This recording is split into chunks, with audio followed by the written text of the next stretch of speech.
This meeting is being recorded. All right. So welcome everyone. This is grant writing for agricultural producers.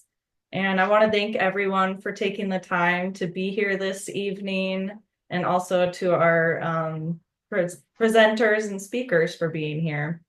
My name is Claire Menard. I'm with WSU Kitsap Extension and Regional Small Farms. I'm the new and beginning farmer education coordinator. And this class was created in response to a survey we put out last winter to farmers from Jefferson, Clallam, and Kitsap County. And folks said again and again that there was a need for more grant writing support. So this class is a direct result of that survey. And my hope tonight is that you walk away with a better understanding of grant writing and also the means to seek out support from our region's many different resource providers. So like I said, this class is being recorded, which means it's going to be posted online. And all that is to say, you don't need to scramble to write everything down. You'll be able to review this later on. I'll also be sending out a resource list that will be emailed as well as posted online. This will include regional resource providers and providers across Washington state.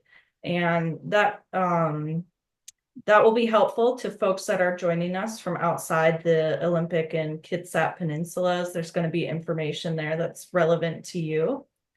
I'll also be sending out an evaluation link, and please fill this out. I know nobody likes to take surveys, but it is so helpful for us in creating programming for our farming communities. And in addition to that, there's going to be a second part to this class, and that's going to be held sometime in late February. And I will be able to send out more information about that soon.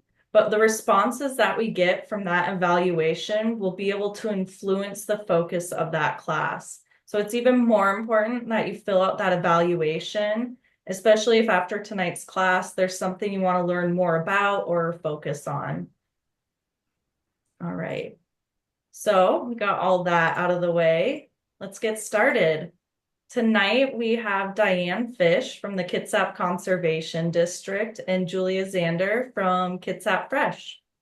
So Diane will begin tonight's presentation. She has lots of experience working within the farming community, including running the Grace Project and the Farm to Food Pantry out of the Kitsap Conservation District. Diane's also written a lot of grants as well as been a grant reviewer. So she's a wealth of information. All right, I'll hand it over to you, Diane. Hello, everybody. Let me get my screen share on here.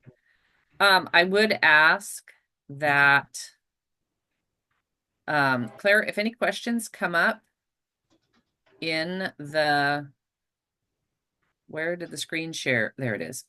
If any questions come up, would you be so in the chat? I can't see the chat once I get going. Yeah. So if you see of anything, if you would be so kind to just I'll stop for questions a couple of times, but just let me know. Maybe That if there's sounds a good. pertinent question. And because I've got a lot of flexibility here. So so today we're going to talk about grant writing for farmers and agriculture producers and food systems folks. And this is just like the 30,000-foot view of the majority of the ag related grants that you could possibly have the opportunity to apply for. We are fortunate here in Washington in that we have a state that has been making investments in farmers, and especially through their direct marketing program. And so they're really focusing on the needs of the small and mid-sized producer. And so that's kind of exciting. So tonight we're going to talk about the anatomy of a grant. So really there are a number of parts to a grant. The first is the request for proposals or request for applications, RFA or an RFP. So when you hear somebody say, "Hey, have you seen the RFP yet?" or "Is the RFP out?" That's what they're talking about. Excuse me. Okay. Then there's usually some sort of a format that you're going to follow. Typically, there's an introduction or a synopsis or an abstract that is 2 or 3 sentences long, where you get your information out there and what you need and what you're asking for. Then there's going to be a statement of need. What do you need? Be thinking about that. And then there's going to be some narrative that goes along with the grant application. And this is the longest piece of the grant typically. And it's kind of an expansion on the synopsis. The synopsis, if there's some sort of an overview page that the grantor puts out that talks about, who was funded in this current cycle. A lot of times that synopsis goes on that page, but your narrative is really where you describe in greater detail what you would like the money for or what you would like the assistance for and how it's going to help your business and all the rest of that. Then you have a budget.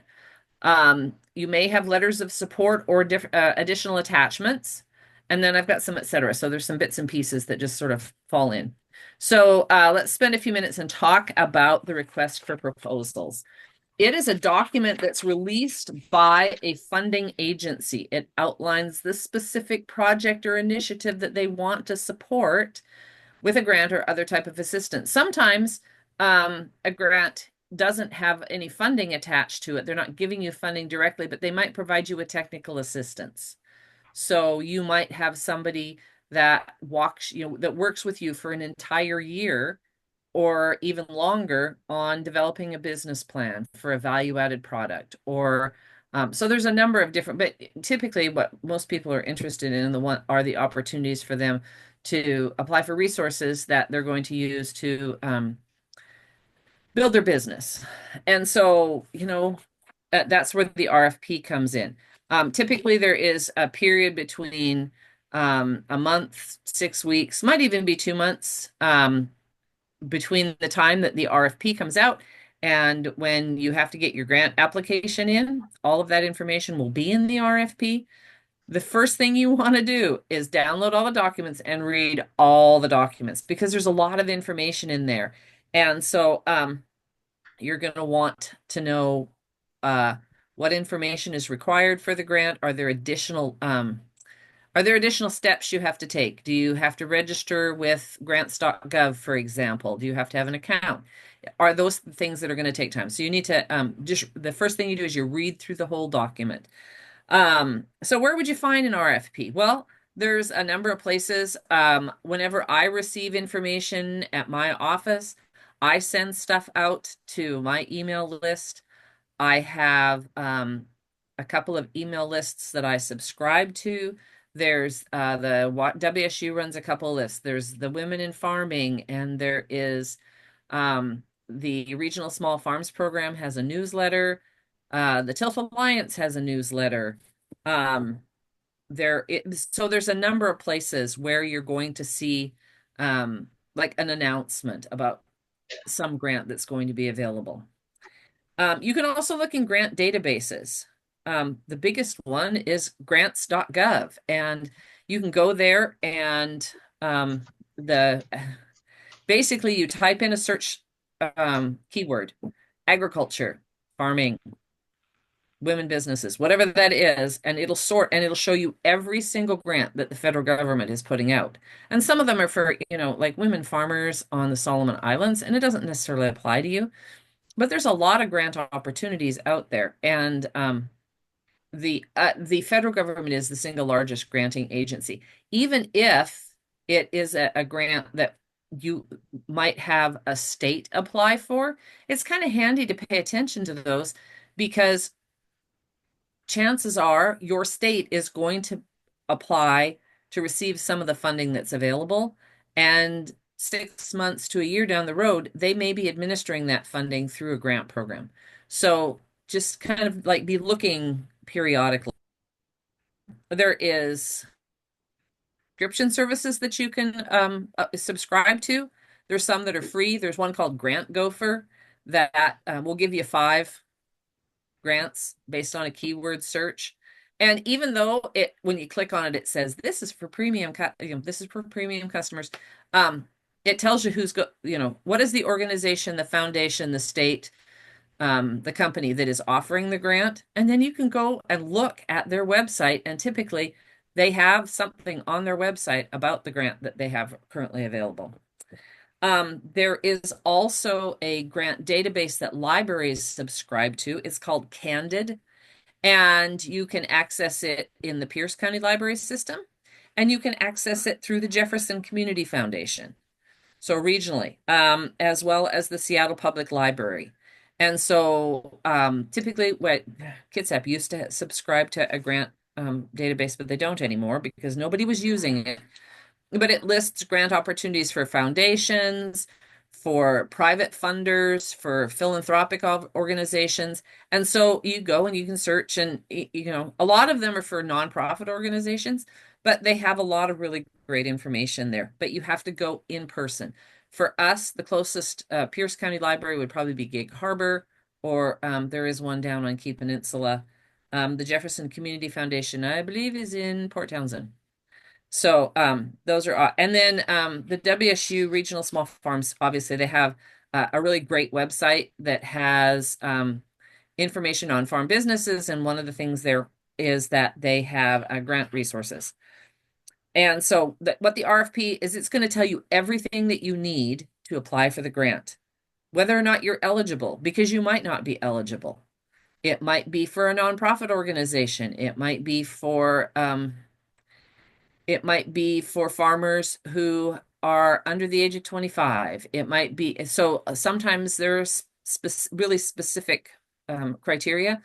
The WSDA infrastructure grant, which is the one that most people are familiar with, there is an income limit for your business. And so they are funding businesses that are making, I believe it's less than $2 million a year, or that have fewer than 125 employees. So, I mean, for many of us, we're like, well, that's not really a small business. That's kind of a big business. But if your business is successful and you have a lot of cash flow, you might not have a lot of profit, but you might have a lot of cash flow. You might not be eligible based on that cash flow. They're going to tell you where the money comes from. And most important is that the grant maker is going to list their priorities in the request for proposals. And typically they'll also, as part of it, they'll say, look, we're going to have a webinar. There's going to be a Q&A. Sign up for it, or we're going to have information on the website about our open office hours. So you can ask questions about the grant and what you need. Okay, so moving on. And does anybody have any questions about the RFP? Going once, going twice? Okay. So your project synopsis. This is a really brief summary. It describes your farm or business. It outlines your project or your proposal, and it is how much you're asking for. So you're really, it's like, this is your, it's not even an elevator speech. So for example, ABC Acres is a 22-acre women-owned diversified vegetable farm established in 2017, specializing in Asian greens. We request $35,000 to purchase a used transit van to deliver produce from our farm and partner farms to grocery stores and restaurants in Kitsap, Jefferson, and Clallam counties. Now, there's just 2 sentences there, but there is a lot of information in that. The first is it tells you how big is the business, how long it's been in business. It also hits on some of the equity concerns that a funder might have. It's a woman-owned. They specialize in Asian greens, so there's a nod to cultural foods there. They're looking for a transit van, but they're wanting to deliver their produce and partner farms. And so they're not just asking for money for themselves. They're a larger collaborative because funders love collaboration. And they're serving 3 counties. So they have a fairly large distribution area. And they're probably going to be not chain businesses or chain restaurants. They're probably going to be other small businesses. And so there's a lot of information in that sentence those two sentences right there. You're telling, part of what you're doing when you're writing your grant is you're telling a story.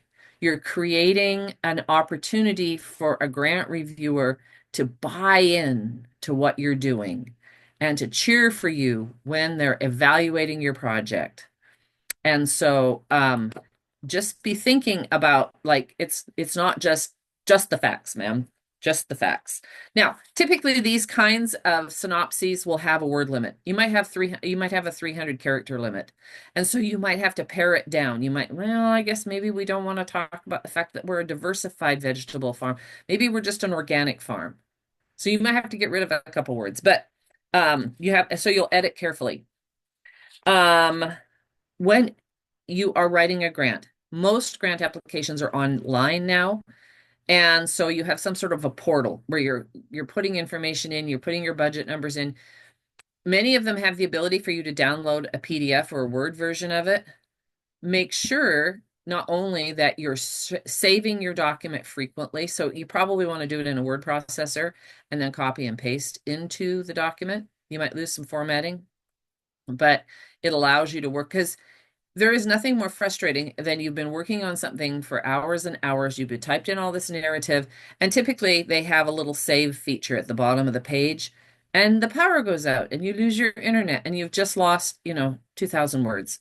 So it's really important, if you're doing it in any sort of a word processing document, have autosave on. At least that way you won't lose the stuff. And then if you're having problems with the grant web portal and interface, the other thing is you don't want to wait till the last minute. So if you're having problems, you can reach out to the granting agency and be like, I can't get logged in. Is it a browser issue? What's going on here? The other thing is that you want to start early, because you might have to get like a UEI, which is the unique entity identifier, which allows you to do business with the federal government. But a lot of state organizations and even private funders have gone to requiring a UEI, because the system for awards management that is part of grants.gov allows them to go and look and see if you have, number one, if you have a UEI. To get your UEI, you have to verify that you actually exist as a business. You have to provide verification, whether it's articles of incorporation. You have to provide enough information for them to verify that you're really there. And if you have defaulted on a contract with the government, it'll show up and it'll tell a funder maybe that you might not be a great risk. So, yeah, but your synopsis is what you're going to do right up front to, like, grab people's attention. Then you're going to have some sort of a statement of need. And basically here you're going to say, what do you need? Why do you need it? How will it help your business be more successful, more viable, more profitable, more engaged with the community? How is it going to help you strengthen like in the WSDA's grant, how is it going to help you strengthen the food system? How is it going to perhaps increase food security? How is it going to help you manage risk? Are you going to apply for a generator because you don't want to lose frozen product? How is it going to support environmental or sustainability goals and outcomes? All of those things are what you're going to talk about in your statement of need. But you're going to be right up front. We are requesting $35,000 to buy a used transit van for ABC Farm. And here's why we need it. We have a decrepit old Subaru and the wheels are falling off and it smells funny. And we really want to be able to deliver our produce in a safe and reliable fashion. So, I mean, those are the kinds of things that you're going to put in the statement of need. Now, the one thing, you don't want to sound too desperate. You also want to use, as much as possible, affirmative rather than deficiency language. There is a movement in the grant writing community to really focus less on the deficiencies of an organization, of a business, of a community of people, and more on how this proposal will support their existing goals and allow them to capitalize on their strengths. So that's just there. And I can get you a lot more. If anybody has questions and wants to look at like the language around that, I can help you with that. But the statement of need is where you're really being very direct about what you're asking for. There should be no question. A reviewer going through your grant should not be going, okay, I'm not really sure what they're asking for here. How much money do you want? Why do you need it? Um, Now I would say right up front, one of the things about applying for a grant, and I see this a lot, because I've reviewed both the WSDA infrastructure grants, I've reviewed the resiliency grants, I've been on other grant review teams, and there is a tendency to want to fund a lot of things as part of your business. You need to be strategic about the funding that you're asking for, and call soft money should be no more than than 10% financial picture. If you are relying on grants to run your business, your business has some volatility there. You might not be a good risk. So if you are using, 50, 60% of your budget is grants, that can make a granting agency nervous. Okay, so let's talk about the narrative. A lot of grants now have word limits. It used to be you just talked on and on and on and on. There's lots of blah, blah, blah, blah, blah, and there are some of the federal grants that you can still do that. The WSDA infrastructure grants, because they get a lot of applications. They had like 600 applications last year for the 2024 RFP that they put out, and they only had $6 million to give out. And so the reviewers were, I mean, I was part of a review team, and we had like 30 applications to look at. And so they have gotten to the point now where they don't want a lot of wah, wah, wah. They really want you to just be very concise.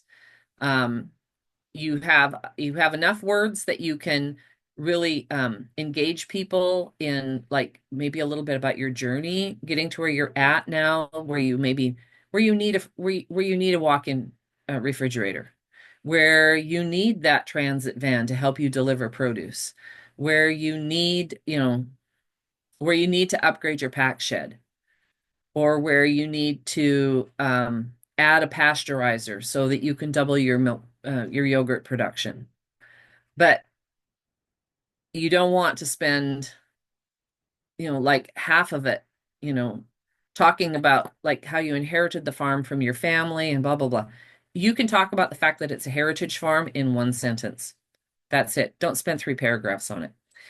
The other thing is that you are probably going to have some sort of a timeline that you're going to want to talk about for the grant. They may have very specific requests as part of the narrative.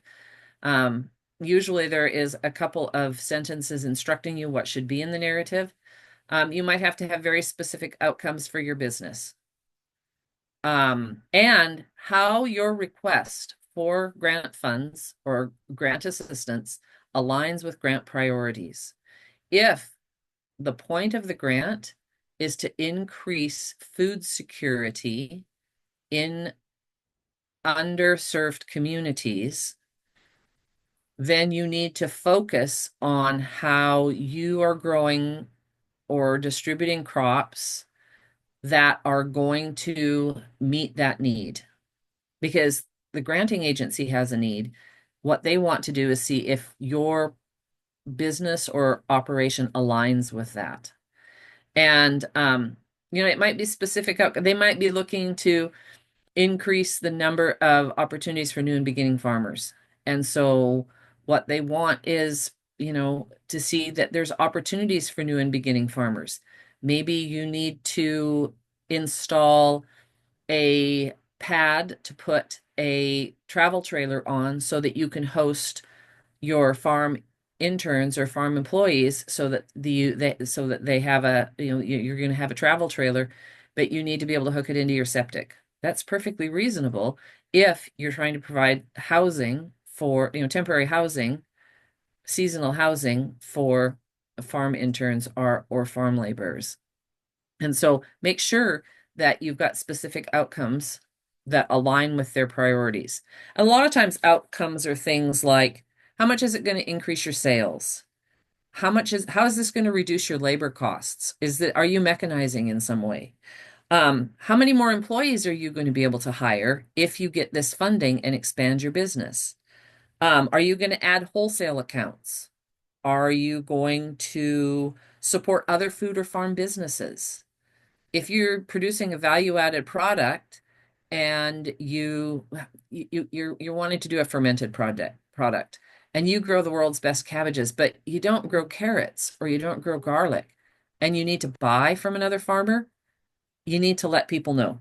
Are you going to offer new products? Now, you got to be careful here because sometimes there is a grant application come through the WSDA that would be more suited for like the USDA value-added producer. So see if your project is a really good fit. Do you have sustainability outcomes? Are you looking at converting to a packaging that is biodegradable or compostable? Are you focusing on environmental outcomes? Are you doing something that would allow you to apply for salmon safe certification? Or, I mean, there's funding available and grants available if you want to transition to organic. Do you want to plant some pollinator habitat? What does that look like? Are you looking at food waste reduction? All of those kinds of things. Do we have any questions thus far? Or are we seeing any in the chat?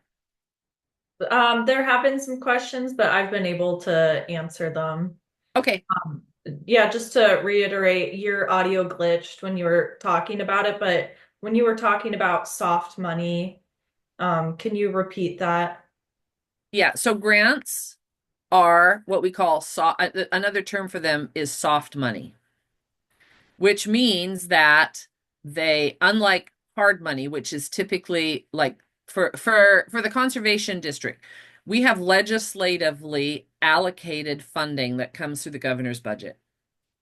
It's money that we're going to get, and it's dedicated to the conservation district system, and everybody can kind of predict how much they're going to get because they've had it. They receive that funding.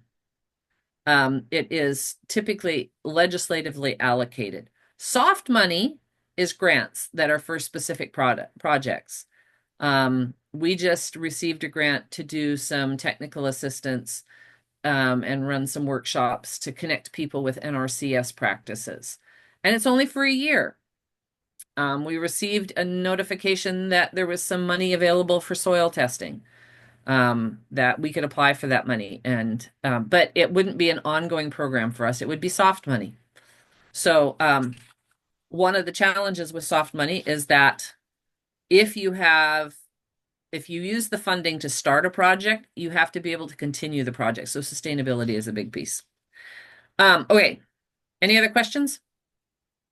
Nope, that covers it. Okay. Let's talk about money, money, money.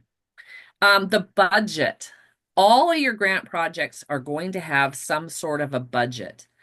And this is an opportunity for you where you put in a detailed list of all of the project costs. And when I was teaching the Cultivating Success, we used to talk about like, well, how much is it going to cost you to do this? And I'd say, well, it's going to take twice as long and it's probably going to cost 3 times as much.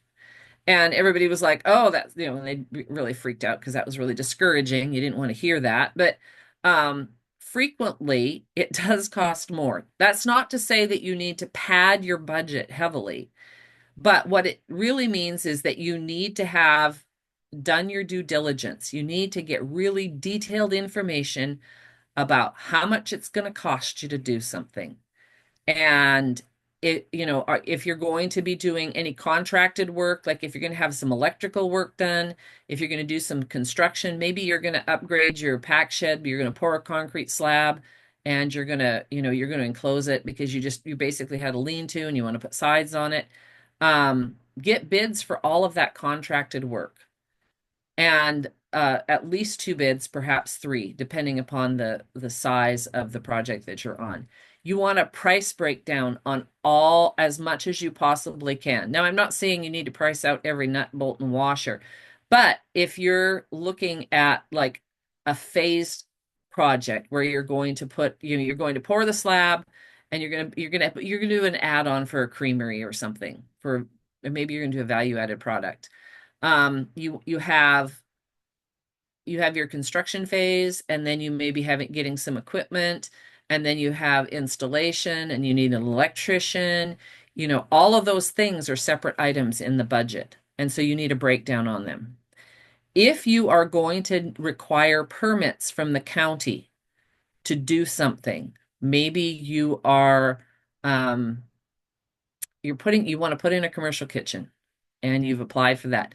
You're going to have to go to the health district. You're going to have to go to the county. You're going to have to get permits on that. You need to know how much that's going to cost you, because those permitting costs, number one, they can add up. But you can include those in your grant application. If it costs you $250 for a septic letter from the health district, you need to put that in there. Alternatively, you can say, these are the permitting costs, and we're going to cover those, which, even in a grant that doesn't have a match requirement, it makes it sound like you're financially invested. If you are paying yourself, and this is not outside the realm of possibility, if you are paying yourself a wage so that you can do something, then you need to include an hourly plus the benefit cost. And benefits usually run about 33%. So if you're paying for healthcare, you put those things in. You might have some of your staff that you're compensating as part of this grant application process, because they're going to be doing some additional stuff for you. You need to put salary and benefits in there. Now, one of the things about applying for a grant is that they're going to say, we're going to between $10,000 and $75,000. And you're like, 70, oh, what could I do with 75,000? Wow, I could do so much. But you may not want to ask for the full amount. A lot of times with a grant, there's kind of a sweet spot. And depending upon what you're asking for and what you need to do, you may need to do things in phases. So you may need to apply for a grant for part of it, and then maybe go to FSA for a loan for part of it. And maybe you need to, depending upon, your situation, maybe you have a really loyal customer base and you can do a GoFundMe, or you can encourage them to do, set up like a loan fund for you, so that you can pay back, whether you pay it back in produce or whether you pay it back in product, or whatever that looks like, right? And so there's a number of ways for you to finance all of these sort of things, but you need to hit that sweet spot. And so what I noticed about the WSDA infrastructure grants is that between 25 and 35 or $40,000 was kind of the sweet spot. If you were going to do a project that required some equipment or required investment in expansion, so you might want to double the size of your pasteurizer, whatever that looked like for the small grants, what they called the rapid and ready. For the big grants, those were like over $100,000. Again, most of the folks that were looking at it didn't necessarily apply for the whole amount. The other thing in your budget is you need to prioritize things, because there are going to be some things that you think, well, it would be really nice to have this, and they might give me the money for it, but what I really need is the generator. It would be really nice also to have, something else that's part of this project, but what I really need is the generator, because I've got freezers full of meat, and if the power goes out, I could lose thousands of dollars worth of product. And so what I really need is the generator. And WSDA always asks you to prioritize and whether or not you're willing to take partial funding. Now, if you're buying something, a piece of equipment, a pasteurizer or some sort of piece of processing equipment, and you can't partially fund it, like you can't buy half of the machine or whatever, that's okay. But really, they encourage you, if you're asking for like two or three things as part of a project, will you accept partial funding? And I always encourage people to say yes, because some money is better than no money at all. Um, the other thing about a detailed budget is that it shows reviewers that you've done your due diligence and you know what you're talking about. One of the criteria for the WSDA infrastructure grants is that you are able to accomplish, you have sufficient experience to, and the skill to accomplish the project in the time allotted. So the Rapid and Ready, the RFP opened in October, and they had to be done by the end of June the following year. And so you are able, with the budget and the budget narrative, because sometimes you have like a paragraph or two that you're able to put in with each budget category. It tells people that not only do you know what you're doing, but you'll be able to accomplish it.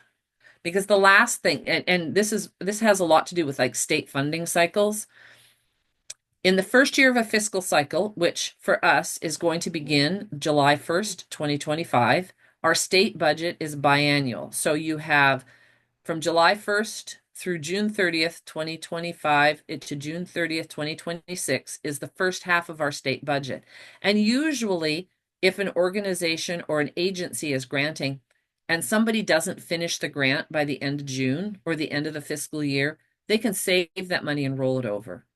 But in the second year of the state the fiscal cycle, which is the 1st of July 2026 through 30th of June 2027, they're going to lose that money.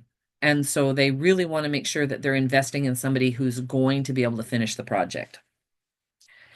And because you don't want, at the district, we have two rules. You always take the money and you always spend all the money. So those are two things to keep in mind. Let's see what else. Any questions about the budget? If you're going to do work yourself, a lot of times, like you can pay for a contractor to do work, but if you are wanting to do work, like say you're going to build you're going to build a shed to put something in, and you're applying for money to do that, you may not be able to pay yourself unless you're a licensed contractor. So that's just kind of a nuance there. Okay, letters of support. If you are applying for a grant and you have people that are integral to that application, you are the one who's applying for it. You're taking the risk. You're doing all the legwork on the grant, but they are part of your project. Maybe you are going to produce ice cream and you're going to buy strawberries from two or three other farms to go into your amazing strawberry ice cream. So you're buying a flash freezer and a pasteurizer so that you can double your production. If you're going to buy strawberries and blueberries and raspberries from local farmers, they probably need to write you a letter of support, because it benefits them because you're going to be buying their product, but also you have a business relationship with them and you want to be able to document that, right?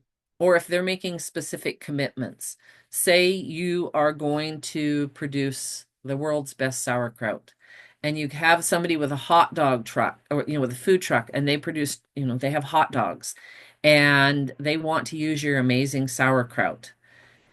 You should probably have a letter of support from them to indicate that they are actually making a specific commitment to purchase your product. Otherwise, you're like, yeah, I'm gonna make amazing sauerkraut and I'm gonna sell it to all of these places, and you can't really document that you actually have a market or that you're actually going to be able to sell the product. So that's important. The other thing that letters of support do is that They show that you are part of a larger community and they show that you've got collaboration going on. So if you want to build a farm stand so that you and 5 other farms can aggregate your stuff because everybody else lives like really far away from a main road and you are on like the perfect location and you're like at a major intersection and you've got adequate parking and all the rest of that. So y'all want to get together, but you're the one who's going to have to get the building permit if required and and apply for the grant. Um, they need to write you letters of support, especially if they're going to be if you're undertaking a financial obligation and you know if they're going to be bringing eggs to sell at your farm stand, you you need to have that they are actually going to supply you with eggs. The other thing is that if you are writing a grant that requires match, and we'll talk about match more in detail, but if you have somebody who is providing you with match, whether it's in kind, a good, a service, whatever that looks like, they need to document that. So maybe you have a friend who's a contractor and you have a grant that requires match, and they say, "Tell you what, I really believe in what you're doing. I'll do all of your electrical for free because I really believe in what you're doing."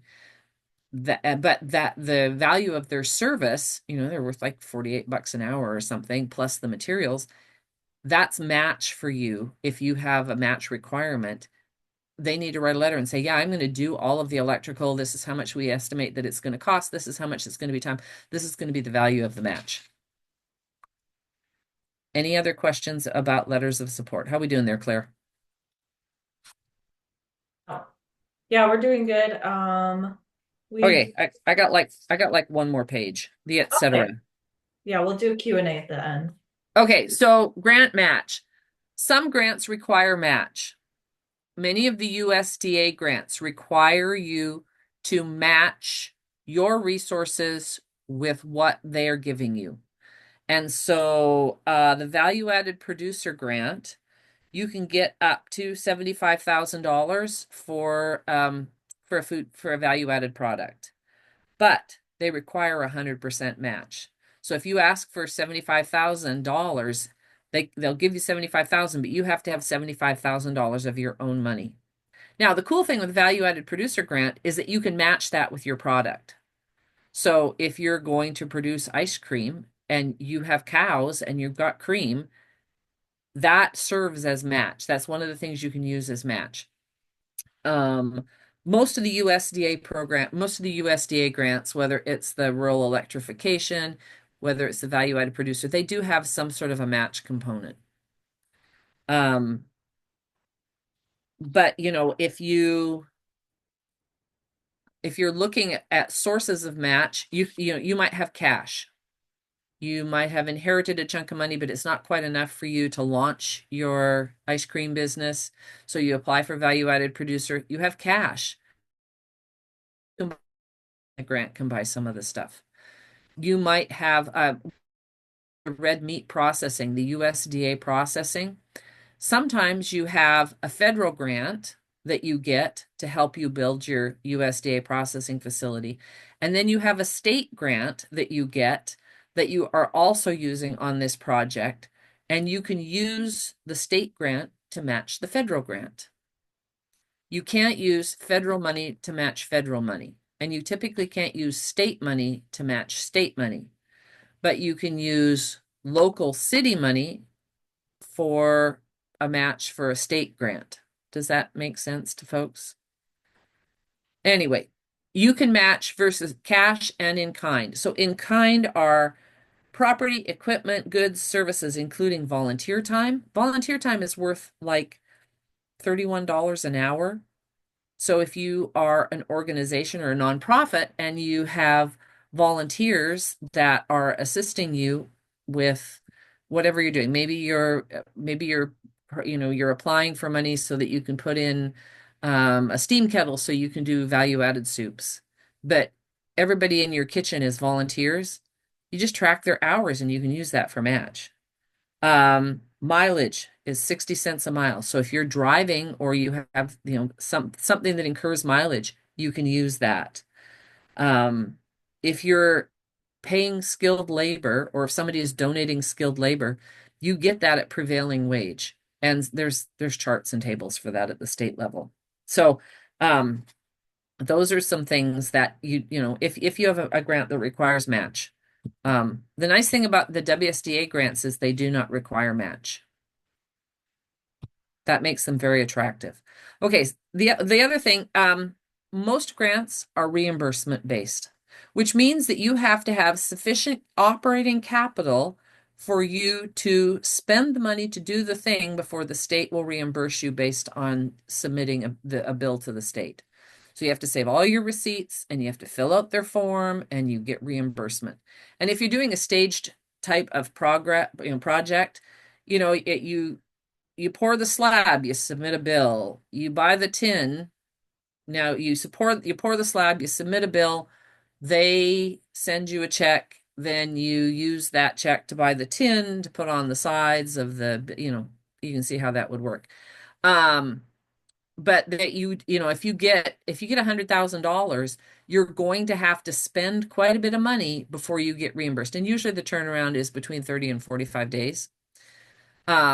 So you have to have enough money or you have to have enough liquidity in one way, shape, or form in order for you to do the thing that you're applying for the money for, which is a little frustrating for people. And that serves as a barrier for some. Now, there are some strategies. You can get a fiscal agent. And depending upon whether you are an individual or a business or a nonprofit, if you're a nonprofit, you can have another nonprofit be a fiscal agent for you. The Kitsap Community Foundation, for example, will serve as a fiscal agent for you. So basically, they will front the cash and you have the grant, which you get a contract when you receive a grant. And based on the contract, they will then forward, they're essentially loaning you the money. Depending upon the size of the grant, sometimes you can go to your bank or your credit union. You can say, I've got this grant. What I really want is I want a credit card, a rewards credit card, ideally, with a $25,000 credit limit. And here's the contract. I've got $70,000 to spend to do this thing. And then you just buy everything on your credit card and then you are reimbursed that way. There are a number of organizations and individuals that do that. Plus you get the rewards on that. You might have family money. Somebody might lend you some money. I know that when Scott Chichester was putting up high tunnels, he basically went to his CSA customers and he was going to put up like 7 tunnels. But for his first tunnel, basically what he did is they loaned him the money and he bought the tunnel and put it up and got it signed off by USDA NRCS, and they gave him a check. And then he used that check to put up the next tunnel, went through the ream. And then at the end, he paid back all of the people that had loaned him money. So there's a variety of ways you can do that, but you have to be able to have enough liquidity to be able to be reimbursed. The final thing is you do need a UEI. In the state of Washington, you also need a business license. The business license, it's one and done. You get it and you're done. A UEI has to be renewed annually. So just like set a reminder. I mean, maybe it's your birthday. Maybe it's the 1st of January, whatever it is. Just you go on to grants.gov or you go on to SAMS and you just renew it. It's relatively easy. The other thing is that when people give you money, a lot of times they want to know that you spent it responsibly and what the impact of their generosity was. And so a lot of grants come with reporting requirements. And you're like, well, that's no big deal. I can tell them what I did. But like federal grants may require you to report quarterly. So you're going to have to report sometime on the first quarter of the year, which is the 1st of January through the 31st of March. Sometime in the middle of April, usually by the 15th, you're going to have to generate a report. And if you're a farmer, that could be a problem. Your second quarter ends the 30th of June. And so here you are in the middle of July and you have to generate a report. Again, October, you're going to have to, but the only report that's really not a problem is the one for the 4th quarter of the year. And that's the one that you have to have out by the 15th of January. So you need to be thinking about like what are the obligations that come with accepting this money? Because sometimes, I mean, I have like 3 relatively small grants, and I spend about 30 hours to 35 hours the first week of the new quarter doing the reporting. And it's kind of the same data for each grant, but a little bit different. So just be aware that free money isn't always free. The other thing is that um, there's a lot of places you can get assistance with grants. And Claire's going to talk about a lot of them. Um, Sometimes the conservation districts have the ability to provide you with assistance. Sometimes you have the Economic Development Alliance, WSU Extension. Oh, look, I have a list. This is specific to our Tri-County area. Conservation districts do have grants. Sometimes there's small grants that might be available for the Sustainable Farms and Fields program. So you might be looking at a grant for a cover crop or to get cover crop seed. They might have cost share, so you might be able to put some water quality improvements in. You might be able to get a composting shed, for example. And so there's probably an application process there, and the district staff can help you with that process. We have the SBDCA, the Small Business Development Center. There's one in Paulsville. I think there's one in Port Townsend as well. And there's specific staff that help with business development and grant applications. The economic development team for Team Jefferson, likewise. The North Olympic Development Council has, and depending upon what their staffing levels are and what programs they're supporting, they may be able to help you with grant development. USDA and NRCS, if you want to apply for a value-added producer grant, there's a long application window. Usually it's 3 to 4 months before it's actually due. They will help you with the application because they really want to give you money. The Center for Inclusive Entrepreneurship serves Jefferson and Clallam, I believe, and I want to say King. The Kitsap Economic Development Alliance, Business Impact Northwest, primarily in King, but they do provide support in other counties. The NABC, the Northwest Agribusiness Center, can provide you with technical assistance, depending on where you're located. But like talk to your extension office because usually they're your one-stop shop, and like a lot of times they might be able to provide you with the assistance, even if it's just proofreading it and providing you with feedback on an application, or maybe a letter of support that you might be able to get a referral from them to an organization who might be able to provide you with more support. I believe that's it. Oh, the final thing, there's different grants. I've got them listed here, and you've heard some about them. There is a fairly predictable grant calendar. WSDA grants are going to start, the first opening is probably going to be October in next fall. And then those are funds that you have 18 months to spend. And then there will be another opening probably in, I want to say May or June for the next part of the state fiscal year. USDA grants, value-added producer grant, the deadline is coming up pretty soon here. NRCS grants for things like EQIP and CRP and Conservation Stewardship Program. Usually they have rolling enrollments, but this year for eligibility, you had to have your paperwork in by the 3rd of January to be considered for the funding cycle. Conservation district grants, we have cost share for best management practices. Usually we get our allocation of funding at the beginning of the state fiscal year. And so we really want to have applications and people like ready to go in July. But sometimes we have a little bit of money that gets turned back because other districts are not spending it. So there's often a window of opportunity in our district, for example, and we find out. So that's something to be thinking about. The TILFA is the Washington State Organic and Sustainable Farming Fund, and that is going to open here pretty soon. The Western SARE Farmer and Rancher and Education Grants, they usually they open July, August, and they are due October, November. So those are just some of the places for you to be looking. Um, any other question? That was a lot of information. That was a lot of information. What do we got, Claire?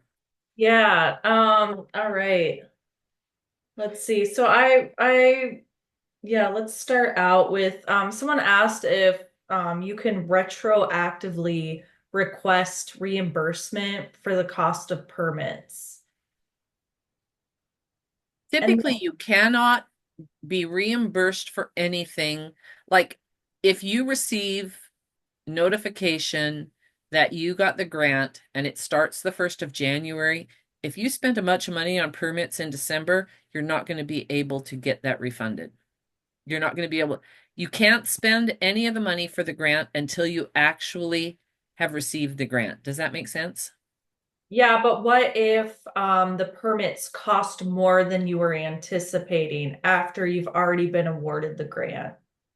So you had applied for the permits in November and December, you paid for part of it, or you got the bill and you got the grant in January, and that would be a question for your granting agency.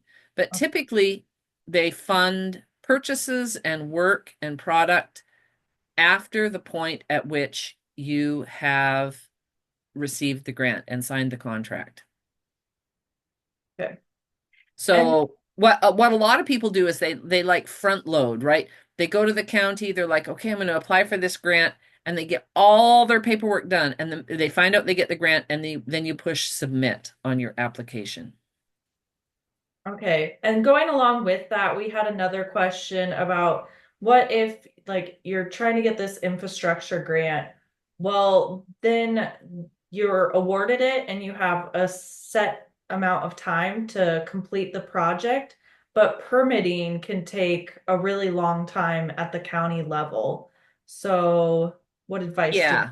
you? Um, that in well, and during COVID, one of the things that they ran into is that supply chain. So we had people in Kitsap that had been awarded grants, and it took them like 12 months. They were buying a vacuum packer for their pastured poultry operation for packaging whole birds and part birds. And they waited 12 months for the actual machine. Fortunately, it came in right under the deadline. But the state, and they weren't the only one. So the state was kind of scrambling and they were looking for ways to be able to reimburse after the close of the grant period. So sometimes your grant agency is able to work with you. Um, that's where your due diligence becomes very important. And so if you have a huge project, you probably don't want to apply in the second half of a grant cycle for an infrastructure grant because it can take you extra time to get the permits. Okay. That's one of the things about the due diligence. And you're like, okay, this is about how long, but these are the things that I can do leading up to getting that permit. Or you may just say, I'm going to absorb all the permit costs as my contribution. I've got all the permits, I've done my due diligence, and now I'm just waiting for some funding to be able to do the project.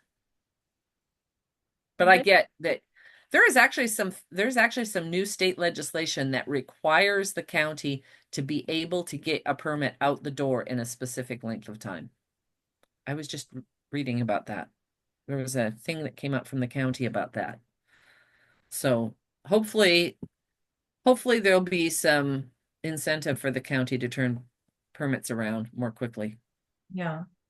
And then we have another question. Do agencies ever fund new businesses with startup costs or established firms preferred? Well, it really depends what the funders are doing. Like Business Impact Northwest, they are very focused on entrepreneurship. The Center for Inclusive Entrepreneurship. And a lot of times, what they're providing you is technical assistance or classes to help you get to the point of applying for funding. But their whole focus is new and beginning businesses. And so that they're very good at that. The SBDC, the Small Business Development Centers, same kind of thing. They can support existing businesses as well as new and beginning businesses. A great place to start is taking the Cultivating Success class, the Ag Entrepreneurship. It starts the 21st of January. It walks you through getting a business plan. It the talented Claire Menard is going to be facilitating that. Yes, I will be part of that class. It is a great class. And the cool thing about that class or about being in a cohort is that you are with a bunch of other people, and sometimes you can network and make connections and get great ideas for like a business, or maybe you're like, oh, well, I want to make ice cream and I was thinking I just needed cream, but I need eggs too. Will you sell me eggs? Awesome. So there's like this synergy about those kinds of group classes where you're going to be together for a period of time. The other thing is that the Northwest Agribusiness Center in in Skagit, as well as Business Impact Northwest, they have like next level.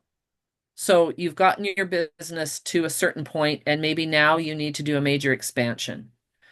And there are a lot of times the NABC does something they call the Resilierator, and it's basically a 6-week boot camp for established businesses. In Kitsap here at the Matchstick Lab at Vibe Coworks, similarly, they have some funding through I want to say it's through the Small Business Administration, and it might be through the Economic Development Alliance, but it's a cohort that works on marketing, for example. And there was a significant number of the people that you have to apply to be in the program because they want to make sure you're like where you need to be. There has been some food entrepreneurship stuff done through Washington State Department of Agriculture and Oregon State Department of Agriculture.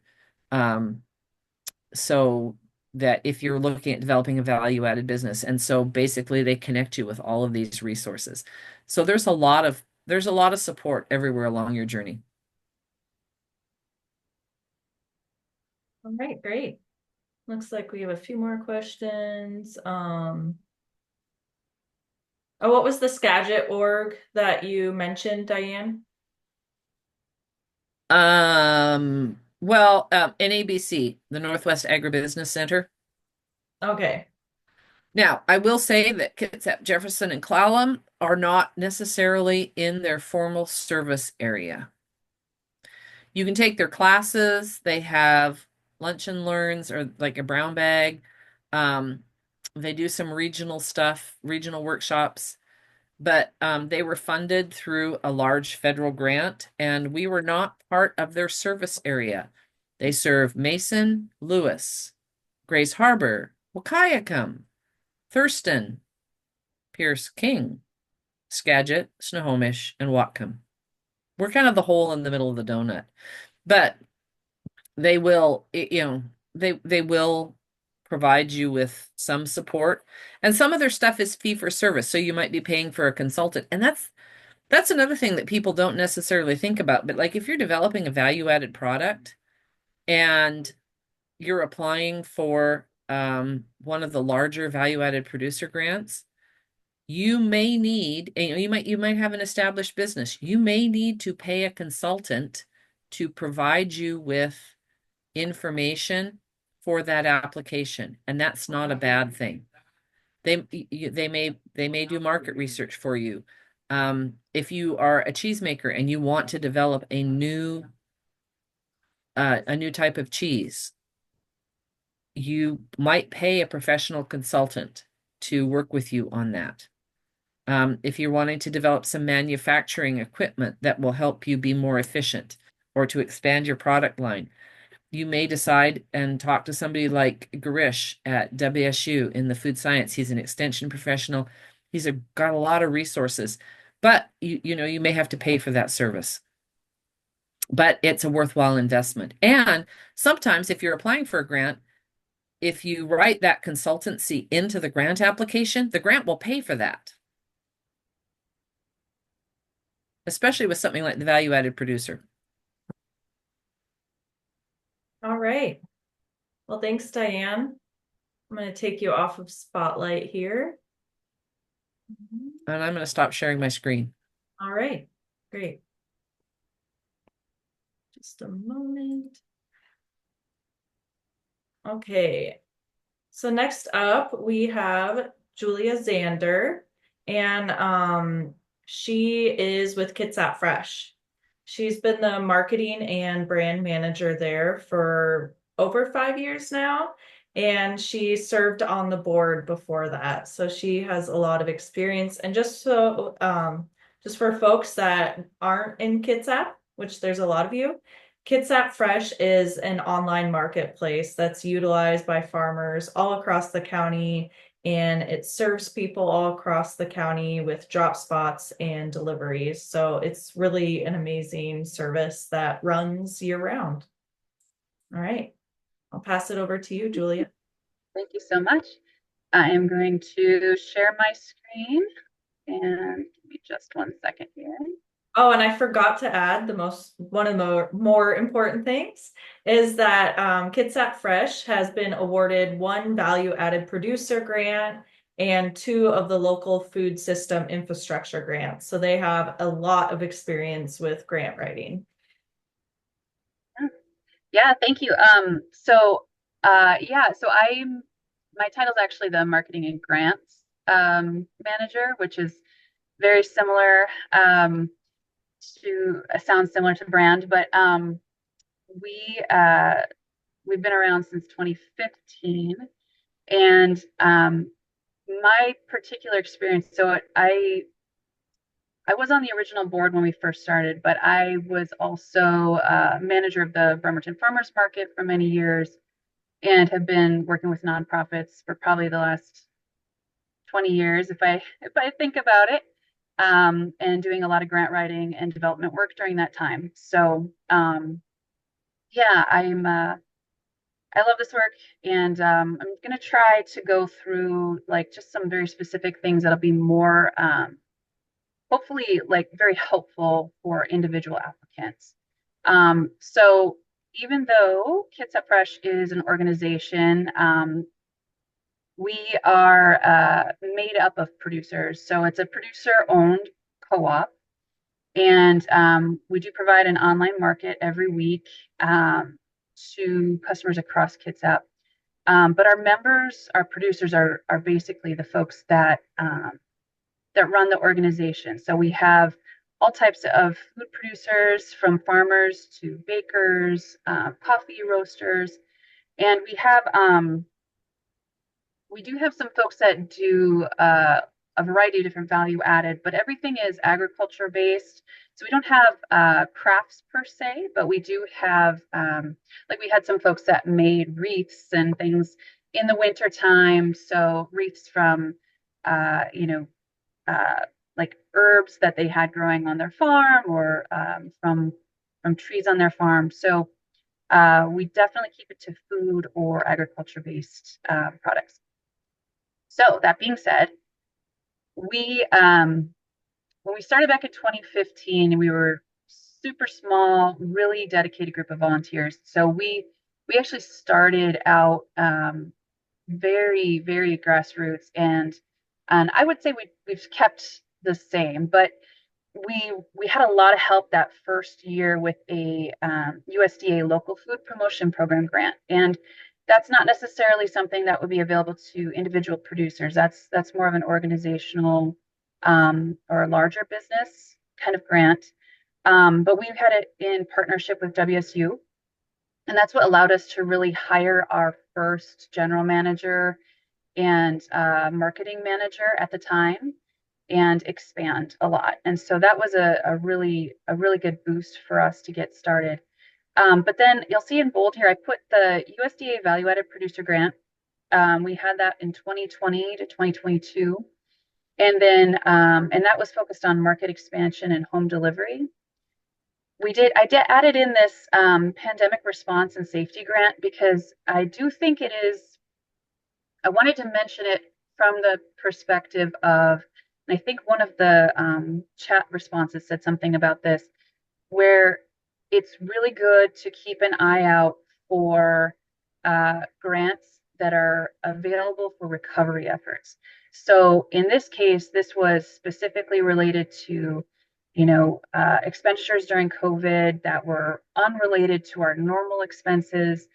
And we were able to get the max, which was a $20,000 grant for that year. And, by showing what our expenses had been and how it had gone over that actually. So it's just good to keep an eye out for some of those recovery grants and also those small business grants that come around. And sometimes they're just a one-time deal, but they can be really, really helpful, especially when when it is after a big event like that. And then, of course, we've gotten the WSDA Local Food Systems Infrastructure Grants. We've gotten two of those.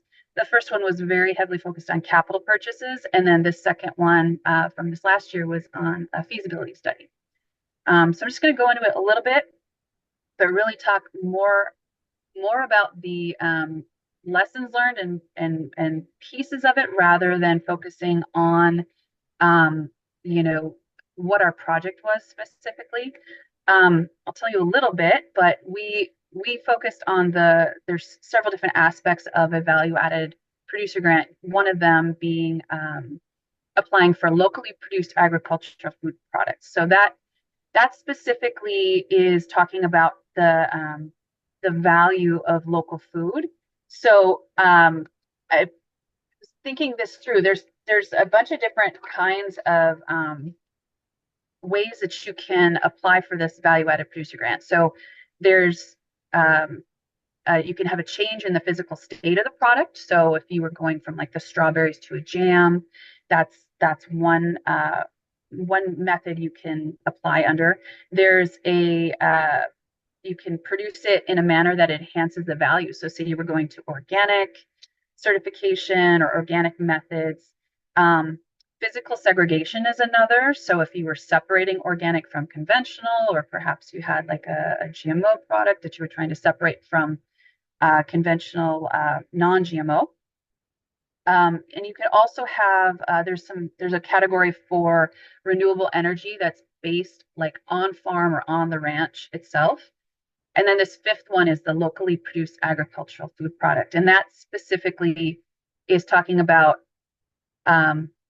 marketing and emphasizing the fact that locally produced food is of higher value to the market or to the community. So we really focused on all of, we have local producers, we are providing it to local customers.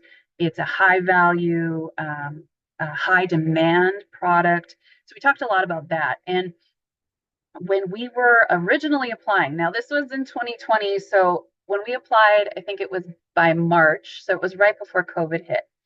And our main focus at that time was on market expansion, having a couple additional drop sites, and then also developing home delivery. And the home delivery part was the main piece. And that we had been talking about that for like at least a year before.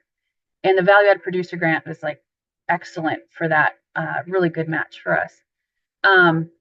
After COVID, everybody had changes, but Kitsap Fresh actually grew tremendously, and we had to pivot in a very different way. So we were awarded in October of 2020, and we had expanded a ton at that time.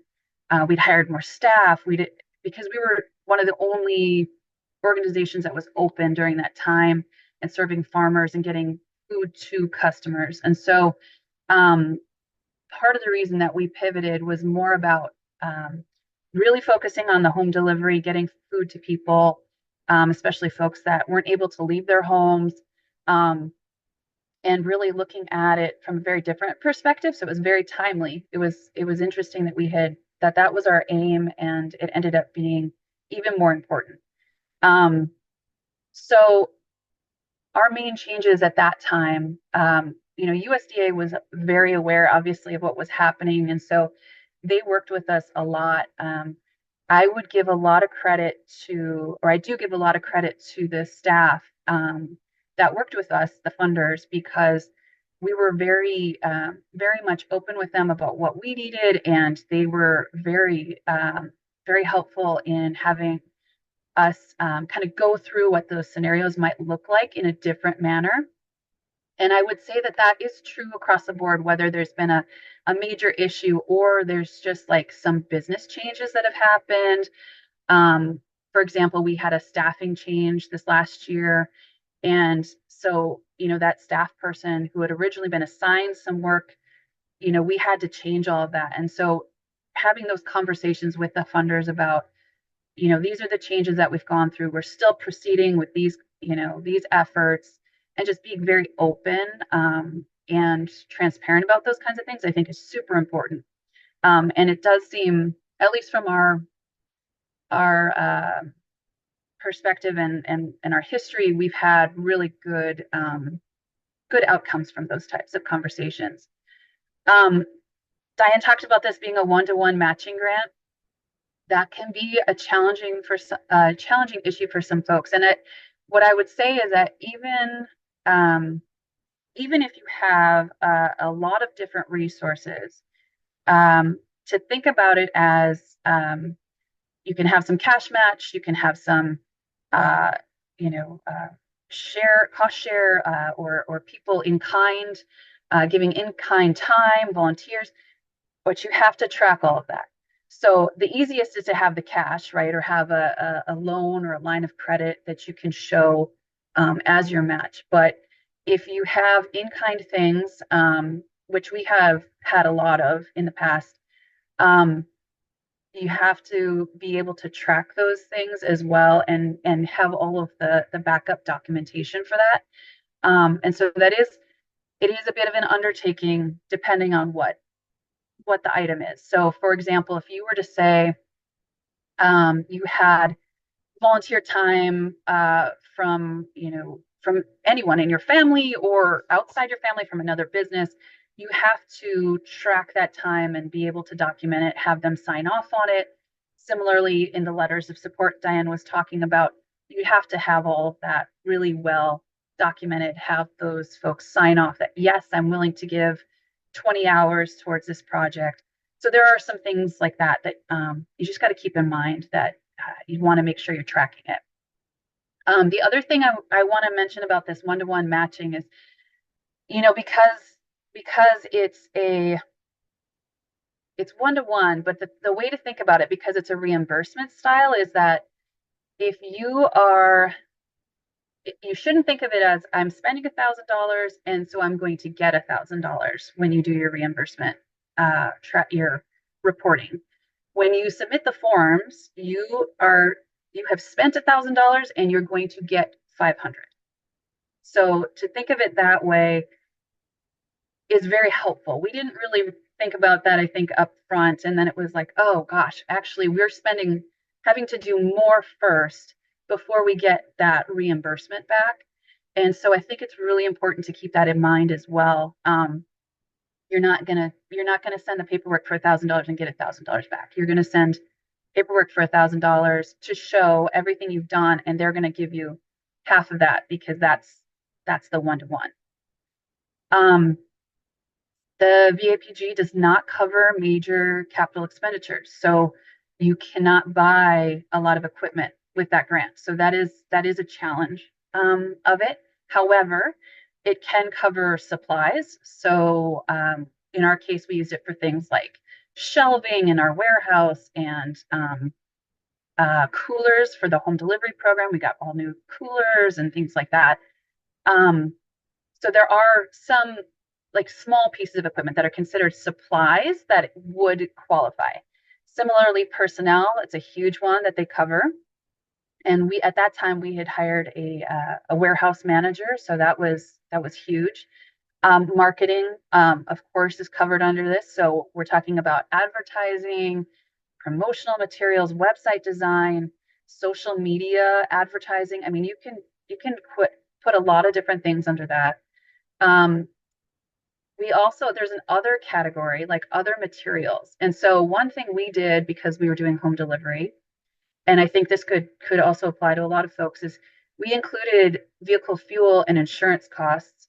Um, we couldn't buy a van with it, but we could include those costs, which were part of the program. So I think that was really, really important. The other thing would be travel, if there's any kind of travel expenses and things of that nature. Um, Again, data tracking is really important. Um, I did feel like, just as far as from a like a, and we're gonna apply for it again. So I don't get me wrong. I'm giving you some difficult things, but it is also a very great program. But it is time consuming. The application is time consuming. It can be a little bit overwhelming when you first look at it.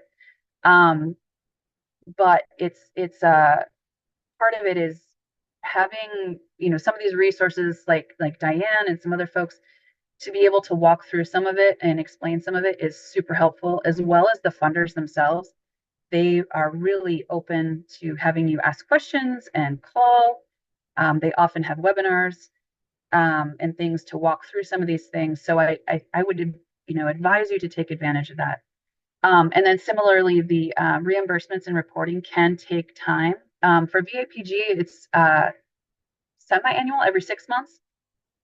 So it's not quarterly, which is great, but it is every 6 months. And it's pretty open as far as the narrative and all of that, but they do have several federal forms for the budgeting. And again, it's just very helpful to walk through, especially that first time, to walk through that with the funder.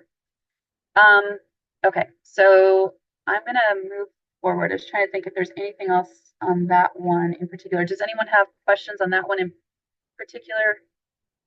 We could take it at the end as well. Yeah, we'll just save Q&A for the end. Right now, there's nothing in the chat.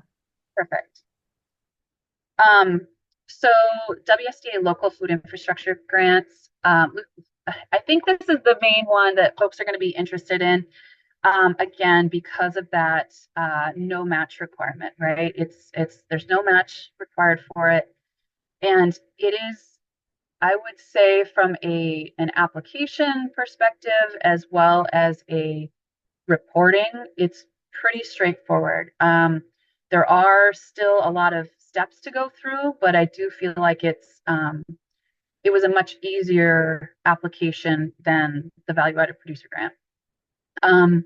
So in 22, we asked for some capital purchases. We actually asked for a lot of things. We got an HVAC system for our warehouse because we seriously needed some temperature control, and also for our staff in the warehouse.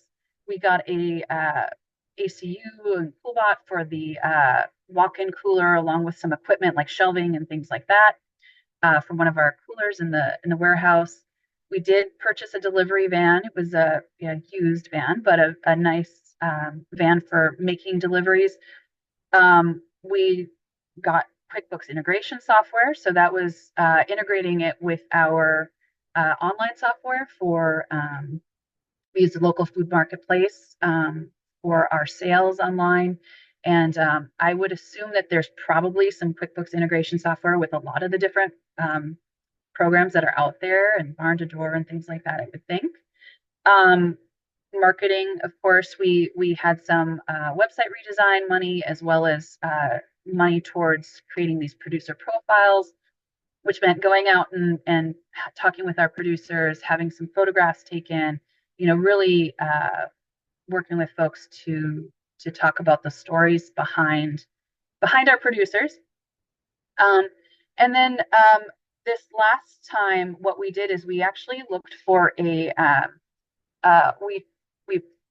applied for a wholesale feasibility study. So this one in particular was very focused on having a consultant do the wholesale feasibility and looking at farm to school, specifically in Kitsap, but also like surrounding. And then also we had some a small amount of sales work that was being done as well, like reaching out to folks different small businesses in the county to talk through some of the stuff and figure out what's needed and what the interest level is of having more local food in local restaurants and things like that. So I think one of the things that I wanted to mention is that this first time when we did the grant in 2022, and I know that this was the case for some of the other folks that were awarded this grant. So I know like Full Tilt Farm had received some funding for this as well, and there were a lot of issues with the turnaround time. So we ended up having some significant cash flow issues that first year because it was taking so long for WSDA to issue payments. And so we were having to float a lot that we weren't expecting, especially as we went right into, the summertime. And, part of it's that first year that they did it, they had a single person trying to manage a lot of people and a lot of information. This last year when we were doing the feasibility study, and I can see my dates wrong there, but it was really a lot easier. They had dialed in a lot of systems. I think they had a team of 3 to 4 people that were helping get reimbursements through. But what I will say is, to back up a step, when we started experiencing all those cash flow issues, we reached out to a variety of different folks to see if we could do some kind of a lending. Like we went to different lenders, we talked to some different fiscal sponsors. And that first year, we actually found like an angel investor that was able to help us, provide the money up front, and then we paid them back. And then similarly, when we went into the wholesale feasibility study, even though it was only like a little over $10,000 for that grant, we made the choice to go ahead and already approach a local fiscal sponsor and ask them to help us. We went into it. They knew we had the grant. It was very easy to put together an agreement to do that. I think Diane mentioned that the Kitsap Community Foundation does stuff like that. I know that KCAA has talked about doing that, and I think they're investigating what that might look like.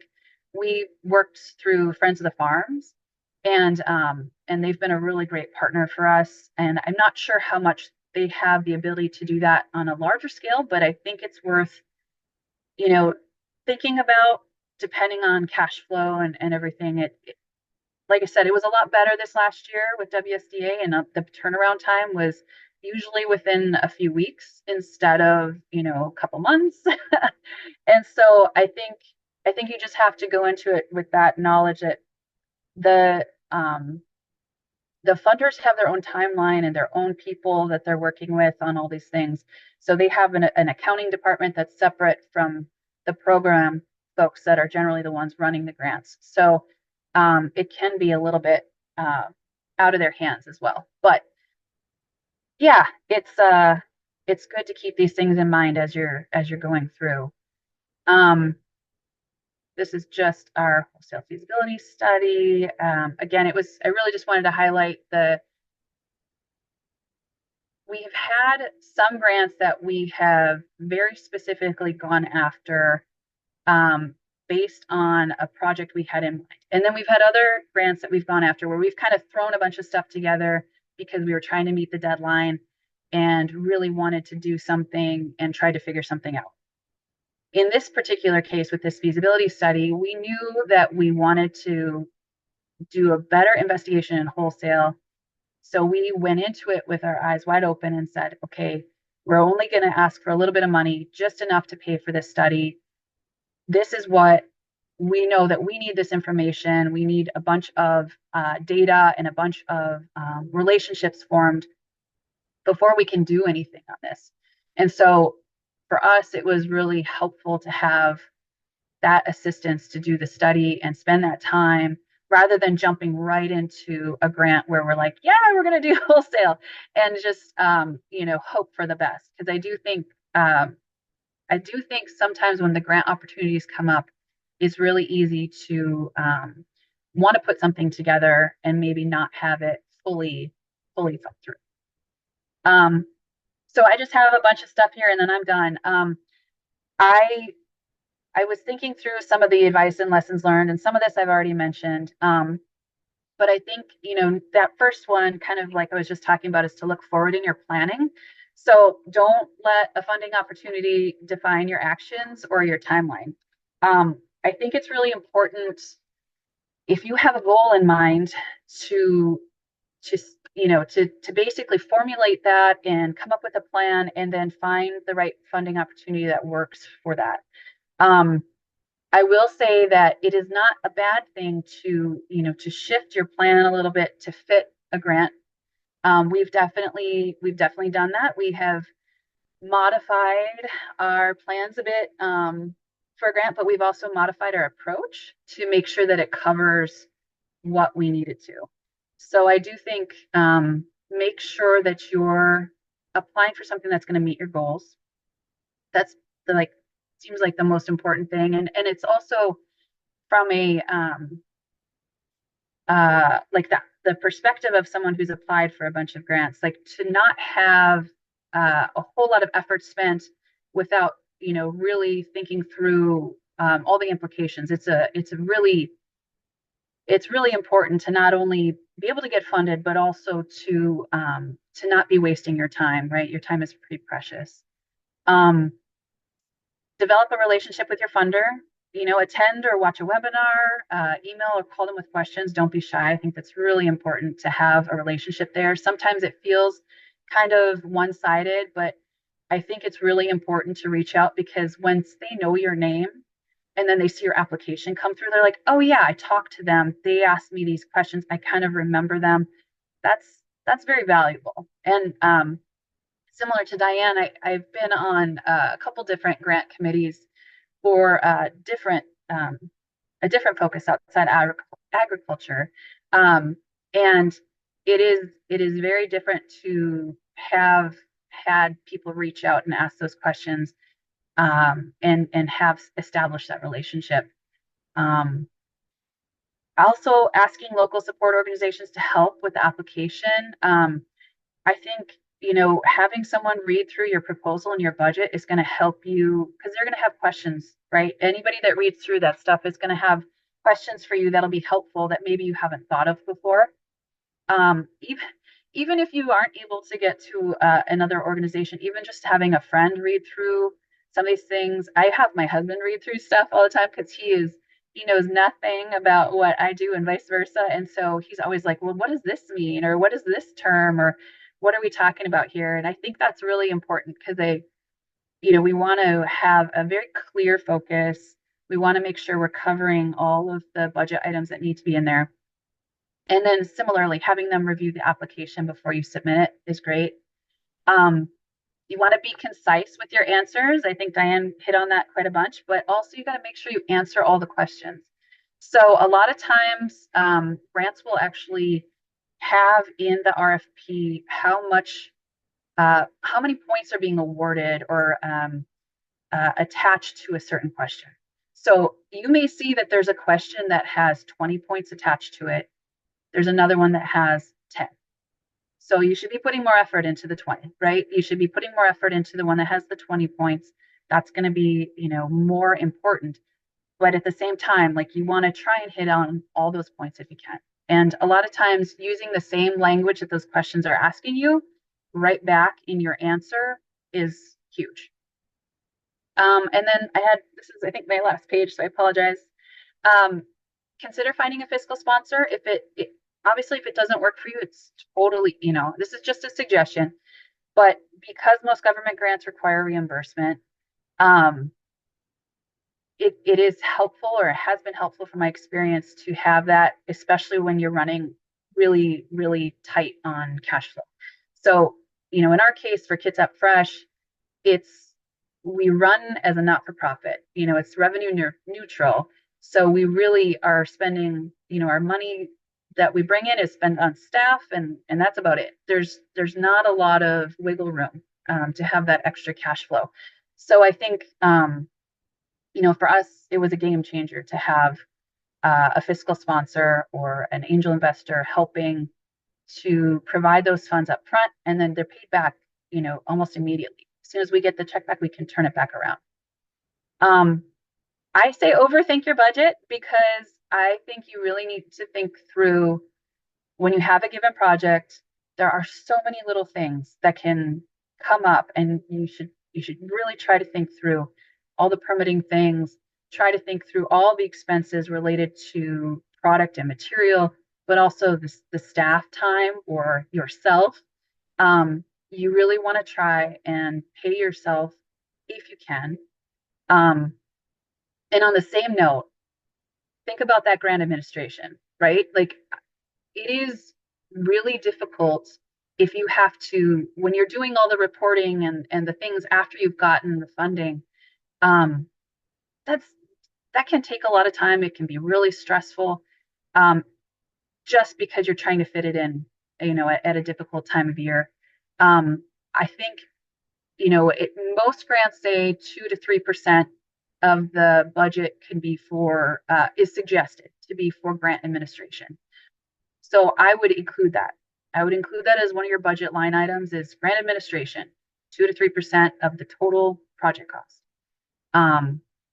Maybe make it higher. I think it's up to 5 or something like that is suggested. So one thing I will also say about budget is I tend to really stick close to the cost of things as much as possible and show everything. I don't bump up the estimate at all. And part of the reason I do that is because I try to, in trying to stay as close as possible to what the actual numbers are that we get from bids and things of that nature, it's really also showing funders that we're asking for what we need. We're not going way above that. So I think, to try and stick within, within those numbers is pretty important. Tell a good story. Remember, the funder doesn't know you, right? They don't know what you're trying to do, what you're trying to accomplish. One of the first conversations I had with a woman at USDA a couple of years ago, or a few years ago now, I guess, she was like, "What is it you guys do again?" And it was like, oh, wow, I'm so in the details. I'm so in my own head about these things because it's a lot. But I didn't even really step back and introduce, what we are trying to do, who we are, what this project's about, in a way that's, easy to understand for someone that isn't part of agriculture, really, maybe doesn't know the ins and outs of handling food, or any of those kinds of things. So I think, try to remember, you want to tell a good story, but you also need to tell it from a perspective of assume that they don't know anything about you or what you're trying to do. And then this last one is trying to stay flexible. I think one of the biggest reasons we've been successful in a lot of ways at Kids Up Fresh is because we have stayed really flexible. The amount that you're awarded for a grant may not be what you asked for. And Diane talked a little bit about this, of you may have to pick and choose what you really need to fund because you don't have the full amount. So, kind of have that in your mind as you're applying for things, that you may have to be flexible and find other sources of funding for those kind of things, or maybe you can only really focus on that one thing that you really, really need right now. And a lot of times the funders will ask you, I would also caution you to be very wary in an application when they ask, what's your highest priority project? And they'll ask you to check mark things a lot of times. Is this a high priority or a medium priority? You want to say high priority for all those things. All those things are high priority. You don't want to have any medium priority, because that's what they're not going to fund. We have actually had that directly happen 2 times, where we asked for funding and we said, oh, well, this one's kind of a medium priority, but these are really important because we really wanted those funded. Well, that medium absolutely was not funded both times. So just keep that in mind. Um, and again, your business, your environment, like things may have changed since you applied for the grant. A lot of times there's like 6 months between finding out when you're awarded, and things have changed since then. So keep that in mind, like when you have those conversations with the funder, to let them know, well, these kinds of things have changed, but can we still work through this or figure out a way to make this happen? And it's best to go into those conversations with a good idea in mind and a good sense of what works best for you. And usually they're very amenable to those kinds of things. So I think that's it. Sorry, that was a lot. And yeah, here's my contact information. I'm happy to share information or help with lots of things. So with that, I'm done. Right. Thank you so much, Julia. I'm gonna take you off of spotlight there. We have a couple of questions. The first question is, are grants taxed? That's a really good question. Diane, I don't know if you have a good answer for that. Yes, they are. Yeah. I don't handle our taxes, so I apologize that I don't have that answer off the top of my head. But As a farm business, if somebody gives you $10,000, it's income. Okay. And then it looks sorry, like no, Diane, do they view it differently if it's federal money versus if it's like I do not. That would be a question for an accountant. I do know that that's one of the challenges. So if you are a business, and especially as a farm business, while you do want to make a profit, you don't necessarily want to show too much of a profit. And as a farm, it's relatively easy if you are deducting everything and appreciating everything that you can whittle down your tax liability. But sometimes that big bolus of cash that you get for a larger project I mean, it's considered income. So before you apply for a large amount of money for a major project, you probably should talk to an accountant.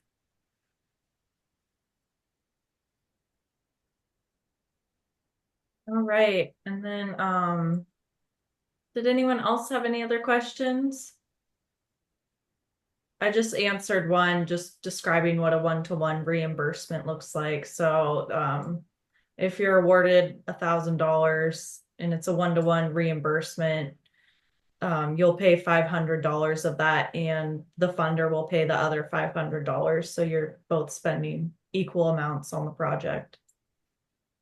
Yeah, it's interesting how they phrase it, because like for our value added producer grant, I think we got around 75,000. But that was our full, they consider that the full grant. But yes, we provided half of that and they provided half. So it's kind of weird because it makes it feel like, oh, we're getting 75, but really you're getting No, half. you're getting half that. And one thing I will say, particularly if you're applying for like any federal grants and you're doing it through the USDA, federal grants require a lot of paperwork. There's a lot of forms. Oh, there's so many forms. And Carlotta, who is our person that serves oversees our region, is tremendously helpful. If you submit your grant application to her before you officially submit it, she'll provide you very detailed feedback. She's happy to meet with you. She'll help you with all the forms. And doing the budget for the federal thing where your project might be worth 75, but sometimes it seems like a really weird formula to get you to that point. But she is so helpful and so encouraging. She wants to give you money. She really does. Yeah, she's great. She's just down in Olympia, and I would, yeah, highly recommend. I think she's usually doing the webinars, and I did see that they don't have a timeline right now for the 2025. it's been delayed, I think is what it says on the website. So for right now, there's no deadline for that one, but probably March, April, I would assume at this point. All right. Let's see, we have one other comment. We have Brad saying that he wants to reinforce the caution of not jumping at every grant you could possibly apply for just because. It's good advice. And then so let's see, we have someone that claimed income of the grant they received, and they're saying that the CPA was worth the cost. So it's also good advice.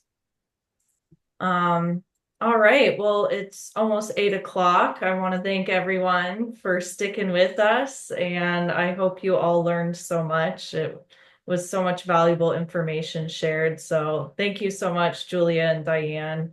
You both shared a lot, and so grateful for your time.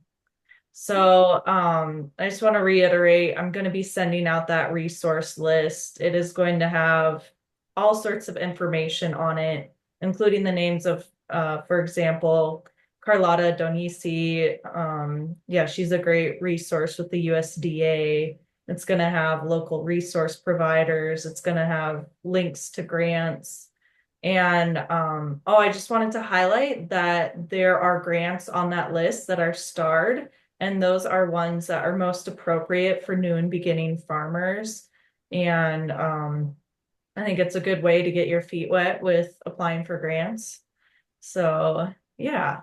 And then let's see, I will be emailing that. It will be posted. And then I'm also going to be sending a link to that eval. And like I said, so we're going to have that second class coming up at the end of February. And that's going to be more focused on the technical side of grant writing. It's more generalized, and it will have less of a focus on farms and more of a focus just on like how to write a really powerful impact statement, and or how to do reporting at the end of your grant. So please fill out that eval. Let me know what you would find most helpful in that class. And then I will be emailing everyone with information when that class becomes available. And yeah, please don't hesitate to reach out if you have any other questions. And thank you so much, everyone. I hope you all have a good night. As well. Good night. Good night. Night.